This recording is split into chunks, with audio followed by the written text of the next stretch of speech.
Assalamualaikum warahmatullahi wabarakatuh.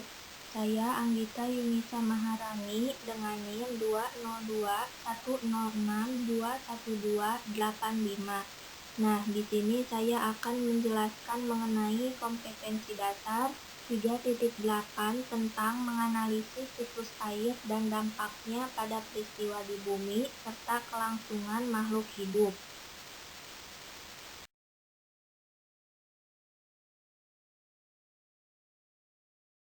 Mengapa air selalu tersedia di bumi?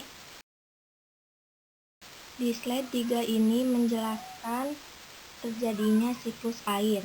Air selalu tersedia di bumi karena air mengalami siklus. Siklus air merupakan sirkulasi atau perputaran air secara terus-menerus dari bumi ke atmosfer, lalu kembali lagi ke bumi. Siklus air ini terjadi melalui 3 proses, yaitu proses penguapan, pengendapan, dan pengembunan. Pada bagian slide 4 ini menjelaskan bagaimana terjadinya siklus air. Yang ke-1, proses terjadinya siklus air dimulai dari proses evaporasi atau penguapan air. Yang kedua, proses transpirasi. Yang ketiga, proses kondensasi atau perubahan air menjadi partikel-partikel es. Yang keempat, proses presipitasi atau pencairan ataupun peleburan awan hitam menjadi hujan. Dan yang kelima, proses infiltrasi atau penyerapan air ke dalam tanah.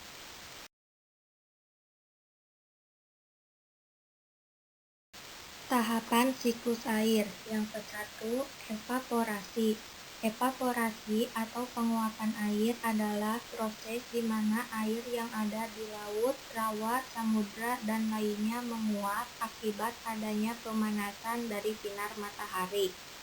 Dalam tahap ini, air diubah menjadi uap gas sehingga bisa naik ke atas atmosfer. Semakin besar energi panas matahari yang sampai ke permukaan bumi, maka laju evaporasi juga akan semakin besar.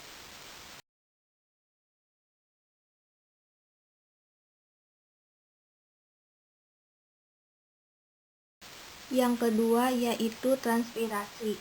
Transpirasi merupakan proses di mana penguapan sama dengan proses evaporasi. Proses penguapan pada transpirasi terjadi pada jaringan makhluk hidup. Transpirasi juga dapat mengubah air menjadi sebuah uap air dan dibawa ke atmosfer. Selain berasal dari sumber air langsung, penguapan dalam daur air di permukaan bumi juga dapat terjadi pada jaringan tumbuhan.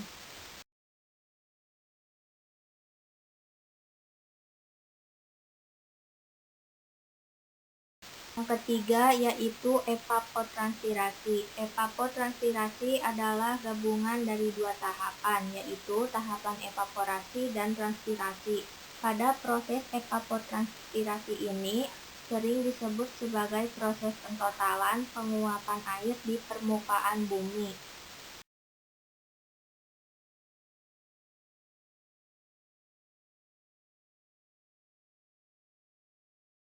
Keempat yaitu sublimasi. Sublimasi juga sama dengan proses penguapan. Hanya saja pada sublimasi ini terjadi di kutub es atau puncak gunung.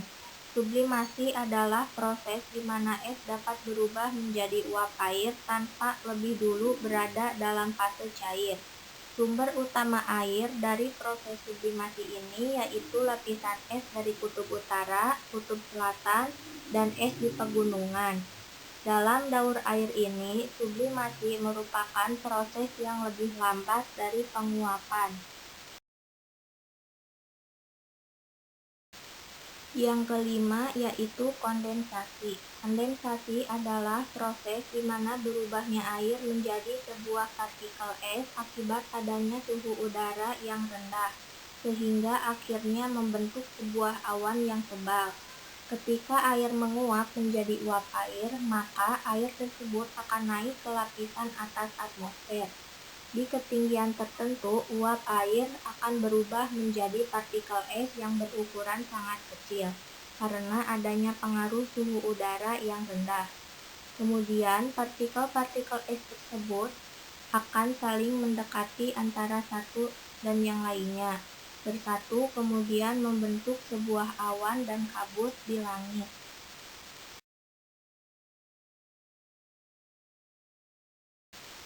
Yang keenam yaitu adveksi. Adveksi adalah proses di mana perpindahan awan secara horizontal dari satu lokasi ke lokasi berikutnya, akibat adanya tekanan dari udara atau angin.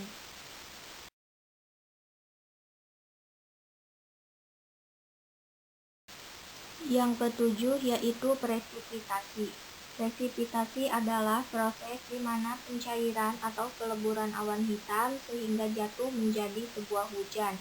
Awan atau uap air yang terkondensasi kemudian akan turun ke permukaan bumi sebagai hujan karena adanya pengaruh angin panas atau perubahan suhu. Jika suhu sangat rendah atau suhu di bawah 0 derajat, maka tetesan air jatuh sebagai salju atau hujan es. Melalui salah satu proses dalam daur air ini, air kemudian masuk dan kembali lagi ke lapisan litosfer.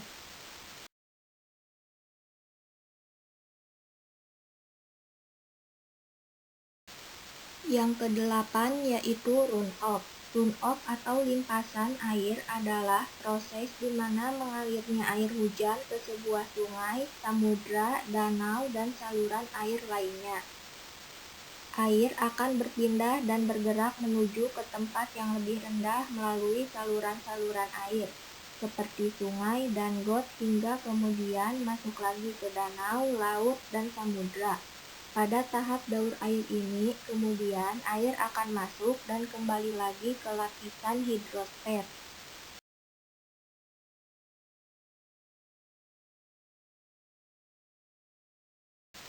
Yang kesembilan yaitu infiltrasi. Infiltrasi adalah di mana proses terakhir dari siklus air setelah hujan. Tidak semua air ikut melalui tahap limpasan, tetapi beberapa di antara air tersebut akan bergerak jauh ke dalam tanah. Air tersebut disebut air infiltrasi. Air merembas ke bawah dan menjadi air tanah, penyerapan air ke dalam tanah. Apa saja macam-macam dari siklus air?